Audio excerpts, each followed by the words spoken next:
რაც შეეხება გაეროს განვითარების პროგრამის ამ პროექტს, ეს არის ერთობლივი პროგრამა გენდერული თანასწორობისთვის, რომელსაც ახორციელებს გაეროს განვითარების პროგრამა, გაეროს ქალთა ორგანიზაცია და გაეროს მოსახლეობის ფონდი. გაეროს განვითარების პროგრამის ერთ-ერთი მიმართულება არის ქალთა ეკონომიკური გაძლიერება. და ეს კვლევა ჩატარდა 16-დღიანი კამპანიის ფარგლებში ქალებისა და გოგონების წინააღმდეგ ძალადობის კამპანიის ფარგლებში. მოგეხსენებათ, რომ ეკონომიკური ძალადობა და შრომის მიგრანტი ქალები, როგორც წესი, არიან ეკონომიკური ძალადობის მსხვერპლი.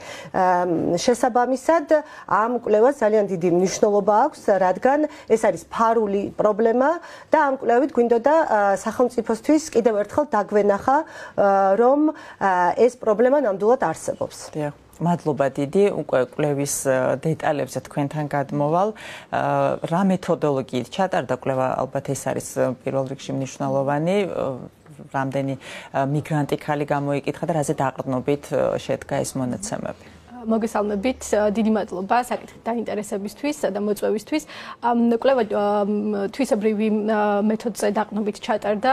პირველ რიგში ჩვენ ვესაუბრეთ მიგრანტ ქალებს, რომლებიც ამ ეტაპზე ემიგრაციაში იმყოფებიან და ასევე მათ, ვინც დაბრუნდნენ ემიგრაციიდან და მათ, ვინც დაბრუნდნენ, თუმცა შემდგომ ისევ მოუწიათ რეემიგრაციაში წასვლა. გარდა ამისა, სახელმწიფო, საერთაშორისო და არასამთავრობო ორგანიზაციის, ადგილობრივი ორგანიზაციების წარმომადგენლებთან და ექსპერტებთან, დარგის ექსპერტებთან ბისგანაც ზოგადად ინფორმაცია ამ საკითხის მიმართ მივიღეთ და გარდა ამისა არსებული კვლევებით და მეორეული სტატისტიკური ინფორმაციაც იყო გამოყენებული კვლევაში. თქვენ ახსენეთ, რომ მათაც ესაუბრეთ, ვინც უკვე ჩამოვიდა და მათაც ვინც არ ჩამოსულა. ეს ნიშნავს, რომ კვლევაში მოყვანილია მონაცემები, თუ რა ბარიერებს აწყდებიან ჩამოსვლის შემდეგაც და რატომ ვერ ჩამოდიან, რა პრობლემები ხვდებათ? ორივე საკითხია განხილული.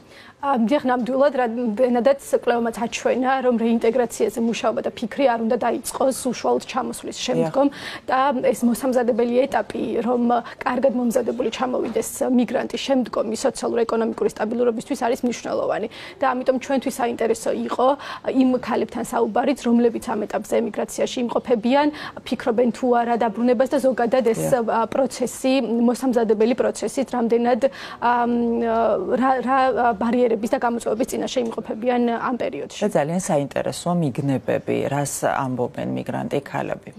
პირველ რიგში ხაზი უნდა გავუსვათ იმას, რომ ძალიან მაღალი არის მიგრანტი ოჯახის წევრების დამოკიდებულება ფულად გზავნილებზე და ეს არის პირველი მიზეზი, რის გამოც ძალიან ხანგრძლივდება ქალების ემიგრაციაში ყოფნა. იმის გამო, რომ ქალები მათ მიერ გამომუშავებულ თანხას სრულიად საქართველოში აგზავნიან და ეს დამოკიდებულებაც ყოველწლიურად იზრდება. შესაბამისად რთულია მათთვის გადაწყვეტილების მიღება, რომ საქართველოში დაბრუნდნენ, გამომდინარე იქედან, რომ აქ ადგილზე ისევ იგივე სოციალურ-ეკონომიკური პრობლემების წინაშე აღმოჩნდებიან, რის გამოც მიიღეს საერთოდ ემიგრაციაში წასვლის გადაწყვეტილება. შესაბამისად რთულია მათთვის დანაზოგის გაკეთება, რამდენადაც ეს თანხა ძირითადად პირველად საჭიროებებზე არის გათვლილი და კვლევებიც აჩვენებს, რომ დაახლოებით 8% აქვს შესაძლებლობა, რომ გარკვეული დანაზოგი გააკეთოს ან რაღაც კაპიტალის შექმნას ემიგრაციაში გამომუშავებული თანხით, რომ შემდგომში უკვე სტაბილურად იფიქრონ საქართველოში დაბრუნებაზე. რამდენად რთულია მათი ეკონომიკურ საქმიანობაში ჩართვა მრავალწლიანი, ასე ვთქვათ, საზღვარგარეთ ყოფნის სკვალობაზე იმ ფონზე, რომ გარკვეულწილად ამ წლების განმავლობაში ისინი წყდებიან რეალურად ხშირად იმ პროფესიას, რა პროფესიითაც შესაძლოა წასვლამდე მუშაობდნენ და ეს რამდენად პრობლემური საკითხია. აქვე მინდა პირველ რიგში ხაზი გავუსვა, რომ ჩვენი კვლევის ფოკუს ჯგუფი იყო ემიგრანტი ქალები, რომლებიც დაბალანაზღაურებად ხშირ შემთხვევაში ზრუნვის და საოჯახო შრომაში არიან ჩართულები. შესაბამისად, ესენი სრულად მოწყვეტილები არიან იმ საქმეს, რასაც საქართველოში წასვლამდე აკეთებდნენ და ხშირ შემთხვევაში დეკვალიფიკაციასაც განიცდიან ემიგრაციაში ყოფნის დროს, რაც ასევე მნიშვნელოვანი გამოწვევაა მათთვის საქართველოში დაბრუნების შემდგომ. გარდა ამისა, აქ არსებული პროგრამები ძირითადად პირველადი მნიშვნელოვანი საჭიროებების დაკმაყოფილებაზე არის გათვლილი და გრძელვადიანი მდგრადი შედეგების მიცემას სამწუხაროდ ვერ ახდენს. შესაბამისად მნიშვნელოვანი გამოწვევა მათ ხდებათ როგორც შრომის ბაზარზე, ასევე თვითდასაქმების საკუთარი ბიზნესის წამოწყების მიმართულებითაც აქვე უნდა აღვნიშნოთ, რომ ეს ქალები იმ სტრუქტურული ბარიერების წინაშე აღმოჩნდებიან, რასაც ზოგადად ქალები არიან საქართველოში შრომის ბაზარზე თუ ბიზნესის წარმოების კუთხით. თუ არსებობს მიგრაციის მართვის სისტემის განვითარების მიმართულებით გარკვეული სისტემა საქართველოში და რას მოიცავს ეს სისტემა? თუ არსებობს გარკვეული გეგმა, რა ტიპის დახმარება უნდა გაეწიოთ მიგრანტ ქალებს მას შემდეგ, რაც სამშობლოში ბრუნდებიან? საქართველოში მიგრაციის მართვის მიმართულებით ბოლო წლების განმავლობაში მნიშვნელოვანი ნაბიჯები გადაიდგა და ეს კვლევაშიც დეტალურად გვაქვს აღწერილი. ეს განსაკუთრებით ევროკავშირთან დაახლოების პროცესმა გამოიწვია და არის რიგი პროგრამები, რომლებიც კონკრეტულად დაბრუნებისა და რეინტეგრაციის მიმართულებით, ეს არის სახელმწიფო პროგრამებიც და ასევე არასახელმწიფო პროგრამებიც, რომელსაც საერთაშორისო თუ ადგილობრივი ორგანიზაციები ახორციელებენ. აქ მნიშვნელოვანი არის ის, რომ ეს პროგრამები ნაკლებად ითვალისწინებს კონკრეტულად ქალების საჭიროებებს და ზოგადად, ასე ვთქვათ, ნეიტრალური მიდგომით გამოირჩევა და გარდა ამისა, ეს პროგრამას აქვს მცირე ბიუჯეტი, შესაბამისად გრძელვადიან შედეგებზე არ არის სამწუხაროდ გათვლილი და უფრო მეტად აქვს ერთჯერადი სოციალური დახმარების კომპონენტები, რაც რა თქმა უნდა მნიშვნელოვანი არის მიგრანტებისთვის და მიგრანტი ქალებისთვის, თუმცა ეს სტაბილურობა, რაც ჩვენი კვლევის ძირითადი ამოსავალი იყო, ასე ვთქვათ, ნაკლებად შეიძლება ამაზე საუბარი შედეგების კუთხით. მე მინდა გკითხოთ ორივეს რეკომენდაციებზე, რა უნდა გაკეთდეს, რა არის ის აუცილებელი ნაბიჯები, რაც უნდა გადაიდგას. პირველ რიგში ზოგადად რამდენად მნიშვნელოვანია ასეთი კვლევების ჩატარება და თუ არის რაიმე ტიპის განსხვავება, თქვენ ახსენეთ ეკონომიკური ძალადობა იმ რეკომენდაციებთან, რასაც ზოგადად ქალები აწყდებიან ეკონომიკური ძალადობის მხრივ, მიგრანტი ქალების ეკონომიკურ ძალადობასთან, თუ მსგავსი პრობლემებია და რეკომენდაციებიც მსგავსია.